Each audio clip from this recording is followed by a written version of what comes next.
कि संविधान लागू हुआ 26 नवंबर 1949 और संविधान में प्रस्तावना के बारे में दोहराना नहीं चाहते हैं। अब सब जानते हैं कि यहाँ के प्रत्येक व्यक्ति को समान अवसर, सम्मान, व्यक्ति की अभिव्यक्ति, गरिमा का अधिकार दिया गया, चाहे वह दलित हो, पिछड़ा हो या कोई, सभी को अधिकार दिया गया। इस संविधान लागू होने के ठीक 4 दिन बाद यानी 30 नवंबर 1949 को आरएसएस का मुख्य पत्र है जिसका नाम है ऑर्गेनाइजर में एक लेख छपा कि हम अम्बेडकर के संविधान को नहीं मानते हैं कि यह संविधान पश्चिमी देशों पर आधारित है, हमारा संविधान है मनुस्मृति।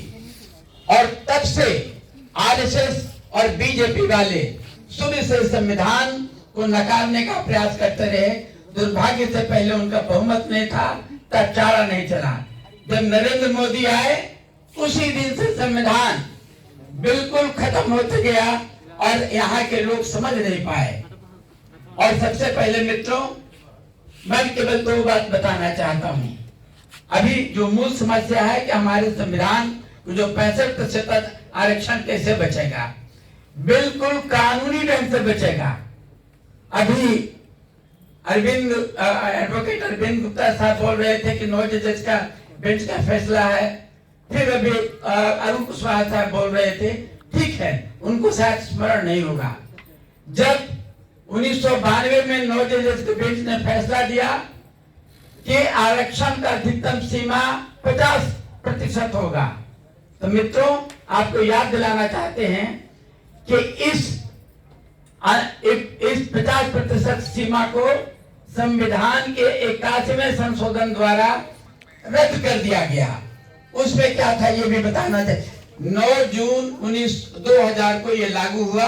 उसमें स्पष्ट प्रावधान था कि नियमित वैकेंसी में 50% की सीमा होगी, लेकिन बैकलॉग वैकेंसी में कोई सीमा नहीं होगी। और हमने इस प्रावधान को पटना विश्वविद्यालय में लागू करके दिखाया। आपको जानकारी के लिए बता दें कि 2002 में पटना विश्वविद्यालय में व्याख्याता के 104 पदों का विज्ञापन जारी हुआ। उस विज्ञापन में हमने 85% आरक्षण दिया। हमने आरक्षण दिया 85% लागू। आप जो पटना में रहने वाले पता, ये पब्लिक रिकॉर्ड की चीज है। 104 में 91 आरक्षित वर्ग हैं, ये रिकॉर्ड की चीज है, सभी लोग जानते हैं। और मैंने लागू किया, तो लागू करते ही क्या हुआ, हाई कोर्ट में केस हो गया। भाई 50% की सीमा को आपने कैसे लागू कर दिया। यहाँ के उस समय के जो हमारे यूनिवर्सिटी के वकील थे, उनका नाम था नवीन सिन्हा, जो बाद में हाई कोर्ट के जज बन गए और सुप्रीम कोर्ट के भी जज बन गए। उन्होंने हमको फोन करके कहा कि आपने बिल्कुल गलत कर दिया, 50% अधिकार आपने कैसे दे दिया। हमने कहा वकील साहब, आप संविधान का 81st अमेंडमेंट पढ़िए, जो ऑलरेडी गजट में 9 जून 2000 को नोटिफाई हो चुका है। तो वो क्या है हम तो नहीं जानते हैं। हम तो उसमें है कि नियमित वैकेंसी में 50% की सीमा होगी, लेकिन बैकलॉग में कोई सीमा नहीं होगी। इसी के हमने तो कहा कि हमको हमारे पास कोई डॉक्यूमेंट नहीं है। तो एक पीएन बख्शी की किताब थी, एक कॉन्स्टिट्यूशन का, हमने भेजा उनको खरीद करके 150 रुपए में। और पटना विश्वविद्यालय की ओर से हमने एफिडेविट बनाया और पटना हाई कोर्ट के जज जस्टिस मृदुला मिश्रा के बेंच में हम जीत गए। यानी 50 मेरा आरक्षण देना 85% वो भी डिक्लेयर हुआ।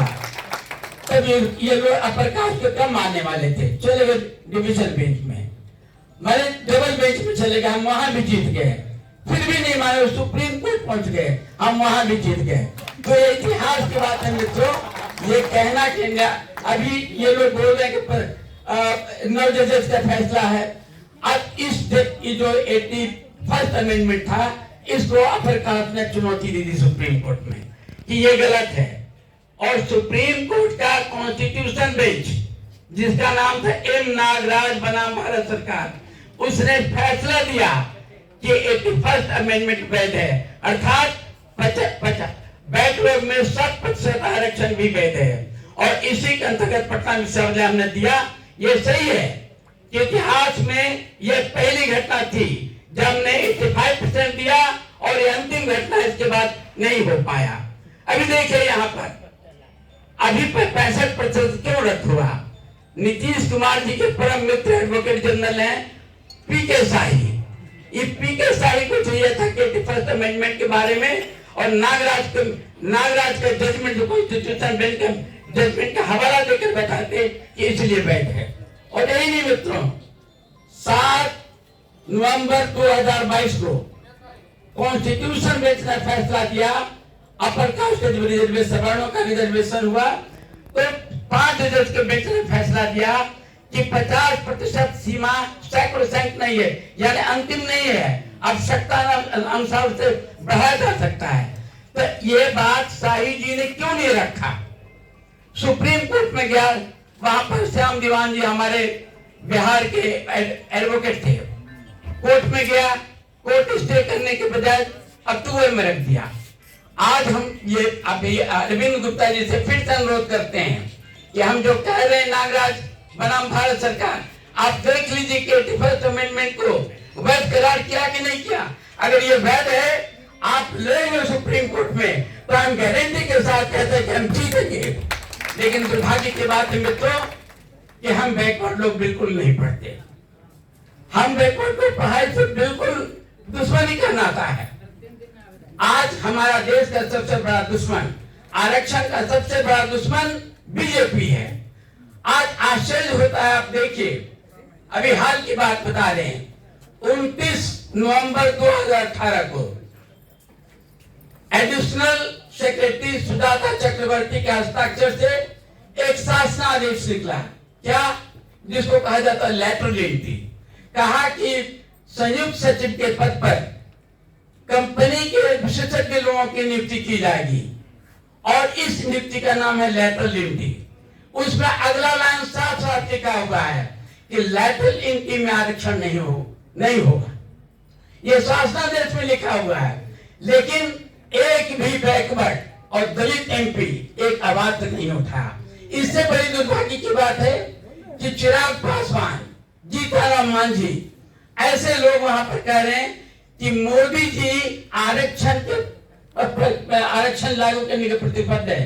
अरे बेहुदा, जब शासनादेश अभी तक वापस आज भी वापस नहीं लिया, जब राहुल गांधी और मल्लिकार्जुन खड़गे साहब ने ये विरोध किया कि 45 सीटों पर द्वारा लेटरल एंट्री का विज्ञापन निकला 17 अगस्त को, मोदी सरकार ने 17 अगस्त को 45 पदों पर संयुक्त सचिव और डायरेक्टर के पद पर लेटरल एंट्री के लिए विज्ञापन निकाला। तो राहुल जी की देन है, मल्लिकार्जुन जी की देन है, तो उन्होंने कहा कि यह विज्ञापन संविधान और अति पिछड़ा और बैकवर्ड के प्रति विश्वासघात है, उसके अधिकार का उल्लंघन है। अब इतना जोरदार हमला हुआ कि मोदी ने 2 दिनों के भीतर उसको वापस ले लिया। मित्रों, कमी कहाँ है? कमी है कि हम बैकवर्ड पढ़ते नहीं है, हम लोग जानते नहीं है हमारा असली दुश्मन बीजेपी है। आज बैकवर्ड लोग एक 2 रोटी के टुकड़े पर उसके आगे पीछे करते फिरते हैं, और जब तक बीजेपी का एक भी बैकवर्ड, एक भी दलित वोट देगा तो आपका आरक्षण समाप्त होना तय है। अब चलिए कुछ आंकड़ों की बात बता दें। बीजेपी के कार्यकाल में भी, यानी पिछले 3 साल में 61,000 स्कूल बंद कर दिया गया। क्यों? कि यदि दलित बैकवर्ड पढ़ेगा तो अपने अधिकार के बारे में जानने लड़ेगा, न पढ़ेगा न जानेगा न लड़ेगा।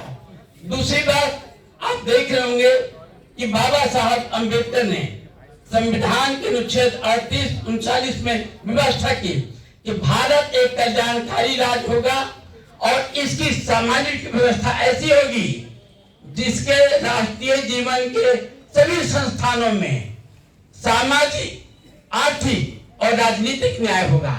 यानी प्रत्येक क्षेत्र में हमको प्रतिनिधित्व मिलना है, यह संविधान के अनुच्छेद 38 में कहा गया है।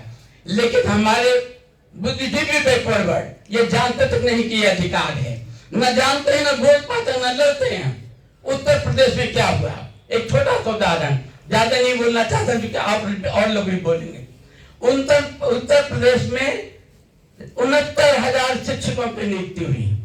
69,000 शिक्षकों की नियुक्ति के खिलाफ वहां के बैकवर्ड लोग लड़ते रहे, झगड़ते रहे, लाठियां खाते रहे। और वहां में बीजेपी में बैठा deputy CM Keshav Prasad Maurya BJP का साथ देता रहा।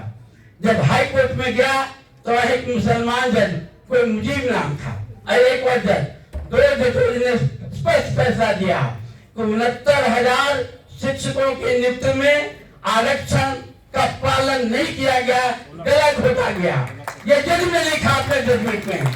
और आपको जानकर आरक्षण होगा मित्रों, उत्तर प्रदेश में ओबीसी के लिए 27% आरक्षण था, और जज ने लिखा कि 27% में मात्र 3.8% आरक्षण मिला है। इस आधार पर रद्द कर दिया और योगी सरकार को निर्देश दिया कि आप फिर से 27% आरक्षण देकर के सूची निकालें। आप जानते होंगे तो कौन क्या ये आरक्षण का सबसे बड़ा दुश्मन बीजेपी लोग बोल रहे हैं। जब तक कोई भी एक भी बैकवर्ड, एक भी दलित कोई बीजेपी को वोट देगा तो वह अपने पैर पर कुल्हाड़ी मारेगा। आप ये संकल्प लीजिए कि बीजेपी और बीजेपी का समर्थक दल नीतीश कुमार अगर चाहते कहते थे कि अगर आप 9th शेड्यूल को नहीं डालेंगे आरक्षण को तो हम समर्थन वापस ले लेंगे। मोदी जैसा कायर आदमी एक दिन में देता और 9वें अनुसूची में डाल देता। तो यहाँ पर आपसे भी आग्रह करना चाहते हैं कि बीजेपी और बीजेपी के समर्थक दल, चाहे वह जनता दल यू हो, लोक जनशक्ति पार्टी हो, हम जीतन मांझी हो या रामदास ठाकरे हो, एक किसी कीमत पर न वोट दीजिए, न देने दीजिए। जब तक ये संकल्प नहीं करेंगे तो तय है कि आने वाला समय में जितना महंगाई होगी, आपको जानकर आश्चर्य होगा, 10 वर्षों में महंगाई 64% बढ़ गया, और जो डीएम मिलता है बेजत हुआ केवल 38% बढ़ा। यहाँ के लोग गरीब होते जा रहे हैं। एक और आंकड़ा थोड़ा सा बता देते हैं आपकी जानकारी के लिए। 2019 में 1 टन खाने वालों की संख्या 35 करोड़ था। यानी हमारे देश के गरीब जो मात्र 1 टन खाना खा पाते थे उसकी संख्या 19 करोड़ था, और 2022 में इसकी संख्या 35 करोड़ हो गया। यानी गरीब बढ़ता जा रहा है। उसके जस्ट उल्टा देखिए, 2019 में खरपतियों की संख्या 102 थी और 2022 में यह बढ़कर 166 हो गई। यानी एक तरफ खरपति जो सत्य सब अपर कास्ट किया और बनिया है। आप जब बिहार को छोड़ करके बिहार के बाहर बनिया अपर कास्ट में आता है, शायद आपको पता होना चाहिए। यानी जो अभी तक लेटरल एंट्री से देश में 63 संयुक्त सचिव के पद पर लोग नियुक्त हुए, 63, उसमें एक भी आरक्षित वर्ग का नहीं है। जो 45 अभी विज्ञापन हुआ था, अगर राहुल गांधी और कांग्रेस वाला मुखर होकर नहीं लड़ते तो भी एक में आरक्षित कोटि का व्यक्ति नहीं होता जो डायरेक्ट जॉइंट सेक्रेटरी रैंक का होता है। क्योंकि अभी बहुत लोग बोलने वाले हैं, हमारे मित्र अली अनवर साहब भी बोलेंगे। मैं और बोलना चाहता था लेकिन चूंकि समय का अभाव है,